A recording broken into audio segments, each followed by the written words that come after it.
अस्सलाम वालेकुम वरहमतुल्लाहि वबरकातुहू। आज यु सोन मौजू सह माश तुलर क्लास 8th पार्ट 4 बेहवाल या नर तुलर आज पढ़। यम तिमो ठूलों पे पैद गसान यम नए बजरावन आसान यानी कि तुम पढ़ो कि यम युस हसा रन सह दो किस्म ठूल त्रावन अक बजरामत यानी फर्टिलाइजर तो अनफर्टिलाइजर यानी नए बजरामत यम तिमो ठूलों मज नेरान यम नए बजरावन यानी अनफर्टिलाइजर ठूल आसान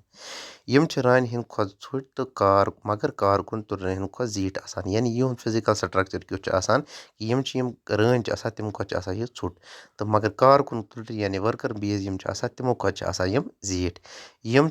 कह काम करान बल्कि बाकी तुलर हिंद खुद ज्यादा खेवान यानी यम कह काम करान कि इसलिए वन बेहवाल बेहवाल गो सु युस कह काम कर कहीं मगर खेत क्या करान ज्यादा यानी बाकिन हिंद खुद खेवान ज्यादा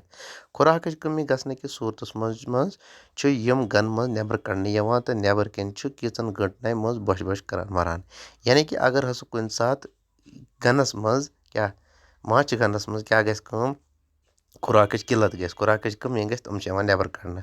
तो नतीजन तो यह नेरान कि इन नबर कन खुराक मिलान कि तो यम मरान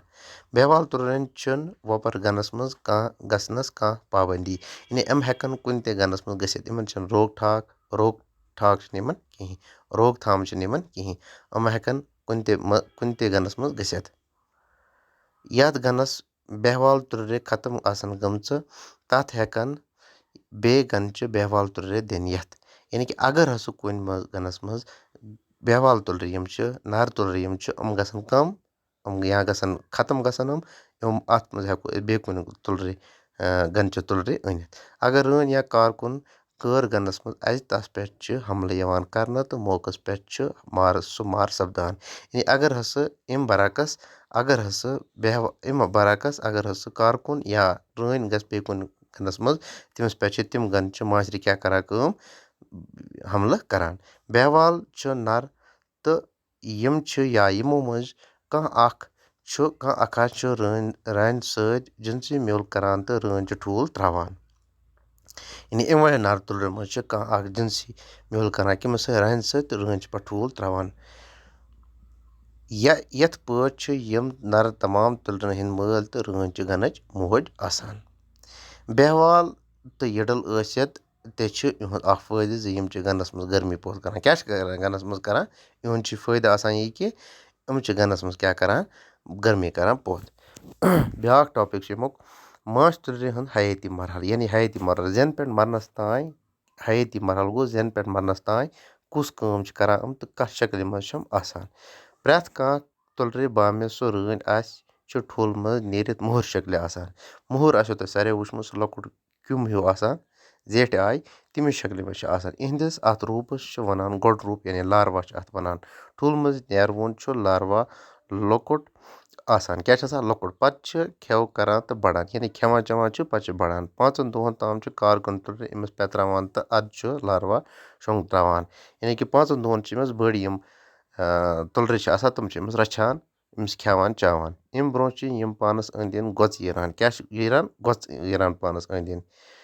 तो सेल हंदिस निबरिमस अंदस कुन कल थावान सेल क्या थावान निबरिमस अंदस कुन कल थावान कम तुलर मंज रूपस यानी पे सील करान क्या करान तथ करान सील 8 पे 15 दोहन ताम अत मरहलस मज रूजित बड़ तुलर सेल मज नेरान पत ये 8 दह गसान तो अत मरहलस मज 8 दोहन रूजित सेल मज नबर नेरान तो यह मजमून यह लिखमुत फारूक बुखारी सबन हयातात गो बायोलॉजी फितरी साइंस सह लंड यु जू जचन हंद जिवन नवुन प्रथुन तो पोठन वेस्तावान अत मज जू जचन हंदिस खेनस चेनस तो जिस्मकिस बनावटस क्यों काम कार मुतलिक तो बहस सपदान माश तुलन मुतलिक मजमून खालिस साइंसी अत मज माछिक फ़ायदे व्यखनान आमद बल्कि साइंस हिसाब माछ तुलन हंज जेवन प्रथुन पोठन मारन काम कार बेहतर वेस्तान आमुत तो सतमे जमात मज पठ मुतलिक तो ये अख मजमून पोरमुत दोनवे मजमून लेखन वोल फारूक बुखारी सब तम हयातातस तो कुलिन कटन मुतलिक वारिया मजमून लिखित हयातात तसंदन किचन यथ नए मजमून हंज सुमरन तो गोबरा समझस मज इंशाल्लाह पगह करो ब्याक मौजू बेगिस टॉपिकस करो अमिक सवाल।